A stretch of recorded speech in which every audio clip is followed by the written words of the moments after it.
Hey, I'm Elazon. Today I just want to show you what we did in this interview setup. We're actually here on set right now at a corporate shoot that we're filming some interviews of some heroes in the healthcare industry, if you will. So anyways, if you look around, we have several different lights.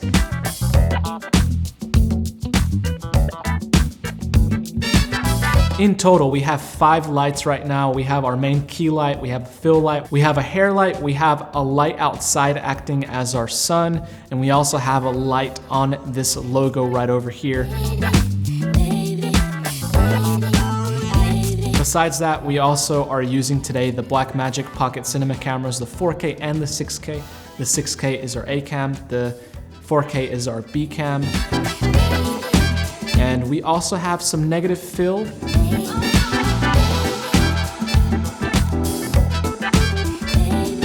We have this big floppy, which is a 48 by 96 because we fully extended it. And we also have some cinefoil on these lights up here because we couldn't take out any bulbs. They're actually LEDs mounted into the ceiling, plugging into a generator. I know, crazy. I've never heard of that, but we had to kind of figure something out for it, and luckily we had some cinefoil and some gaff. So right over here, you can actually see this light punching right through. There's a bit of a shadow from the window, and you would probably think that it could be the sun, but it's not. It's actually the Aputure 600d, and it's acting as the sun. We have a CTO or CTS on there.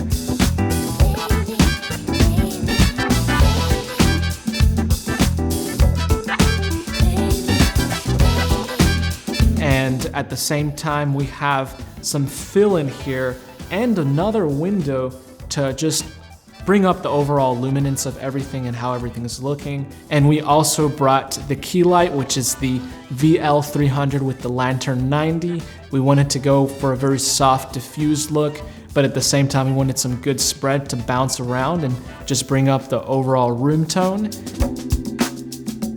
With our backlight, we also have the Aputure 120D with the 2x Fresnel by Aputure, and it's just kind of giving us this nice bit of a spotted, somewhat flooded actually, look to our backlight.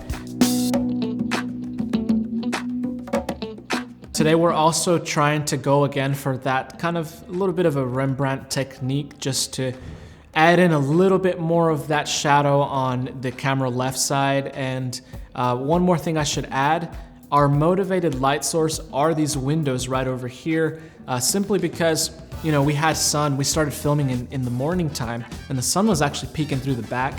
Luckily, there's like this over, I don't know, this top on, what do you call that? There's this like mezzanine outside, whatever you call it, to just cover the outside patio area or whatnot. And so luckily that was kind of blocking out the shadows casting inside. We didn't want 2 directions per shadow. We wanted to have the same direction for all light sources. So anyways, we used the 600D to kind of act as that light source, if you will. The client actually wanted this logo in the shot. So what we ended up doing was when we punched up the 600D, it was casting this shadow all over the actual logo. And we wanted it to be a little moody, but not quite that moody. So what we ended up doing was throwing up another light just to shine directly on that spot. And we're actually going directly from that same light source that we talked about, the window area. The actual light is just right off of camera here.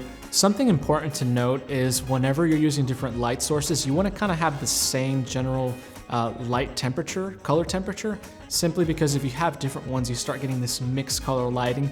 That's what happened with the ceiling lights we had. Not only does it cast these weird shadows, but it also starts adding this weird, almost like green tint into your skin tone.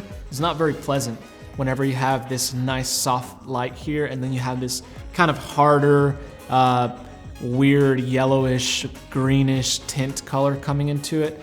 So you really want to match all the colors, including the minimal things like the 600D outside. We had to use the CTS simply to match the light closer to what's the actual natural sunlight outside. So don't overlook that. As far as our audio setup, we have the Rode NTG3 on a boom arm. This just this stand that kind of extends. I really love it because it's really easy to set up. You don't have to really use a C-stand and then another separate boom pole and then run all the other stuff. It's actually just all built into one. We also had a lot of echo happening in this room, so we actually set up some sound blankets, which are these are just moving blankets that serve as sound blankets, kind of do the same thing. Instead of using the black side up, we decided to use double, one with, doesn't really matter which side is up, and then one on top, but we used the lighter side facing up because we didn't really want to lose too much of that light bouncing from the ground. We didn't want to soak all of that up the way this floppy is doing. All right, guys, so here's the room that we had, and I kind of roughly laid it out for you. To put this into perspective, this was a nursing home. So this specific room was like their area where they would go hang out. You know, there's couches, there's some chairs, there's some tables, there's some desks that had some computers on it. There was a TV in there, a vending machine that you don't see in this image, but it was all in there. The vending machine, by the way, was in the top left corner, right by that door. And what we did, very first thing you should do in the setup, as you may already know, is set your camera position. So that's what we did here. We set our camera position and we just moved some of the furniture out of frame to not be in the shot. In fact, the table at the top with those two chairs right by that door, we actually moved that a little bit more. It's not exact, obviously, in terms of frame ratio here, or in terms of ratio comparison for the image versus the actual room, but it's pretty close. So again, this is what we had. And just for the sake of this video, I'm gonna remove all the furniture out of this image. Just note that it was there, but just to make it a little cleaner, I'm gonna remove it for now. So let's say this is our room. So the bare bones of this room, you can see that there's windows on the right-hand side, and the sun was peeking on the top right corner around there. So this is kind of our basic setup. So again, we have our camera angle, we have our camera position, and we have where our talent is going to sit. The reason why I chose this angle was because the room was kind of flat. There wasn't anything very interesting going on, but there were those windows. So what we wanted to do is make sure to capture the windows to add a bit more depth, just because the room was a bit flat. The colors were a bit muted, so we wanted to add a little bit more to spice it up. So we put the camera on sticks, of course, as you can see there, because we were going to have an interview setup. And so then we set the color temperature, which was about 55 or 5600 Kelvin, more or less. And after that, what we wanted to go ahead and do was set our practicals. In this case, we didn't really have any practicals, but we wanted to use something that would kind of motivate as that, or actually just work off of the motivation of the current light or the sunlight.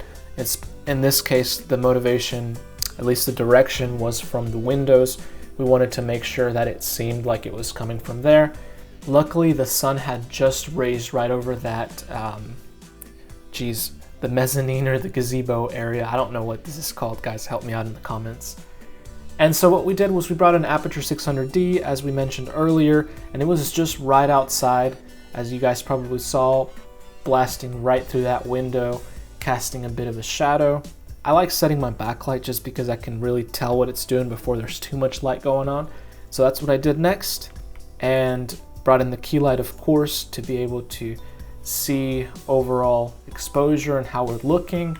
After that, went ahead and brought in the negative fill, in this case a floppy, a 48 by 96, and extended that.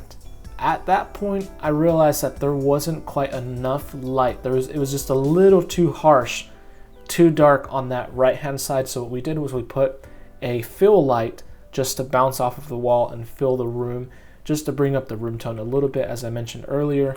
From there, we also brought in the retractable banner, what I'm referring to throughout the video as the logo. I actually mean the retractable banner. Couldn't think of the word at that moment. And once that was set, I realized that there was a bit of a shadow being casted through the 600D, that window. It was casting a shadow on that retractable banner, so we brought just a little bit of light to punch it up a bit because it seemed a little dark where it was at specifically. And so we brought in that light there. Just to break down real quick, in terms of lights, what we have going on, there's two Godox VL300s. One of them is the key light, one of them is that fill light on the bottom of the image. And that's not set to 100% by any means, but those are the lights that I had with me. With the backlight, I mentioned it earlier, it's the Aputure 120D. And with the retractable banner, we just simply added one of the extra lights that we had with us. And from there, we went ahead and set up audio. You saw earlier, it's the NTG3. We noticed there was a little bit too much echo in the room, so that's when we brought in, of course, the sound blanket. The bottom one was simply the black part, and then we put one right above it. And we brought a second one, but flipped this one upside down. That way it was the lighter side facing up. We didn't want to take out all the light that was bouncing from the bottom. So this made it a little less intense in terms of how much it was taking out. So yeah, that's pretty much our setup here. Breakdown, I'll link these below. That way you guys can download these PDFs in case you want it. So anyways, that's pretty much what we did on this setup. Let me know if you have any questions. If you enjoyed this video, remember to subscribe. We'd love to have you here. Thank you.